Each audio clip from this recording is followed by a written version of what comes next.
It's Tuesday evening. இன்னைக்கு evening to night ஃபுல்லாகவே preparation வேலை தான். நெக்ஸ்ட் டே ஆயுத பூஜைங்கிறனால நம்ம கொஞ்சம் வேலையை இன்றைக்கி முடிச்சு வச்சுட்டோம்னா நாளைக்கு ஈஸியாக இருக்குமேன்னு பார்த்துட்டு இருந்தேன்.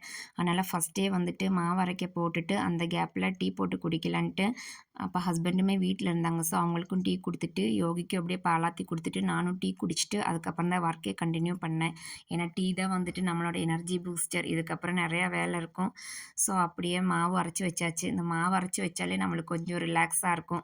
இதுக்கப்புறம் கொஞ்சம் துணி மடிக்கிற வேலை இருக்குது. அந்த துணி வாஷ் பண்ணி வைக்கிறது பெருசு இல்லை, அதெல்லாமே மடித்து அங்கங்கே அரேஞ்ச் பண்ணி வைக்கிறது ஒரு டாஸ்க்கு. ஸோ அப்படியே துணி மடிச்சிட்டு இருந்தேன். அதுக்கிடையில் நம்ம யோகி குட்டியும் துணி மடிக்கிறேன்னு வந்து உட்காந்துருந்தேன். அதான் அவனை சும்மா கொஞ்சி விளையாடிட்டு இருந்தேன் கொஞ்ச நேரம். அப்படியே பேசிக்கிட்டு அப்படியே துணி மடிச்சிட்டு இருந்தா நம்ம கூட யாராவது ஒருத்தர் இருந்தாங்கன்னா நம்மளுக்கு கொஞ்சம் ஈஸியாக இருக்கும். இப்போ யோகி தான் என்னோட ஒர்க்கிங் பார்ட்னரு. அப்பப்போ ஹெல்ப் பண்ணுறேன்ட்டு சின்ன சின்ன வேலையெல்லாம் செய்வியான். ஸோ அதுவும் முடிச்சுட்டு அதுக்கப்புறம் இந்த கருவேப்பிலை கொத்தமல்லிலாம் க்ளீன் பண்ணுறது அதுவுமே ஒரு டாஸ்க்கு தான். ஸோ நம்ம செக்ஷனாக பிளான் பண்ணி வச்சோம்னா ஈஸியாக இருக்கும். இந்த வேலைக்கு அப்புறம் இது பண்ணணும்னு நம்ம மொத்தமாக ஐயோ இவ்வளோ வேலை இருக்குதுன்னு நினச்சோம்னா அது பெரிய ஒரு ஸ்ட்ரெஸ்ஸாக மாறிடும். ஸோ நான் அப்படி தான் அன்றைக்கி பிளான் பண்ணேன். ஒவ்வொரு வேலையை முடிக்க அடுத்து என்ன வேலை பண்ணலான்னு பார்த்து ரெடி பண்ணிகிட்டு இருந்தேன். அதுக்கிடையில் நம்ம யோகி குட்டி ஒரே டான்ஸ் ஆடிட்டு இருந்தேன் டிவியை பார்த்து. ஸோ அந்த வேலையை முடிச்சுட்டு அதுக்கப்புறம் இந்த சக்கரவள்ளி கிழங்கு வாங்கிட்டு வந்திருந்தாங்க. ஃபுல்லாக மண்ணாக இருந்துச்சு.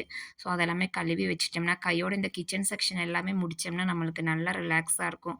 அதுவும் முடிச்சுட்டு இந்த தேங்காய் திருவுற வேலை அது எல்லாமே கிளியர் அப் பண்ணியாச்சு. அதுக்கப்புறம் இந்த அரிசிலாம் டப்பாவில் போட்டு வைக்கிறது. ஏன்னா காலையில் இந்த மாதிரி வேலை செய்கிறதுலேயே நம்மளுக்கு கொஞ்சம் கடுப்பாயிரும். முன்னாடி செஞ்சு வச்சுட்டோம்னா ஈஸியாக இருக்குமேன்னு அதுவுமே எடுத்து வச்சுட்டு அதுக்கப்புறம் நெக்ஸ்ட் டே அவியல் செய்யணும்னு பிளான் பண்ணியிருந்தேன். அதனால் அதுக்கு தேவையான கொஞ்சம் வெஜிடபிள்ஸ் எல்லாமே கட் பண்ணி வச்சுட்டேன். அதுக்குள்ளே நம்மளுக்கு டின்னர் டைமே ஆயிடுச்சு. ஸோ அன்னைக்கு சிம்பிளான டின்னர் தான். கோதுமை ரவை இருந்துச்சு. அதனால் உப்புமா ரெடி பண்ணிவிட்டு கொஞ்சம் தேங்காய் சட்னி சைட் டிஷ்க்கு வச்சு அப்படியே முடிச்சாச்சு. அது முடிக்கவுமே டைம் பார்த்திங்கன்னா 8:30 பக்கம் ஆயிடுச்சு.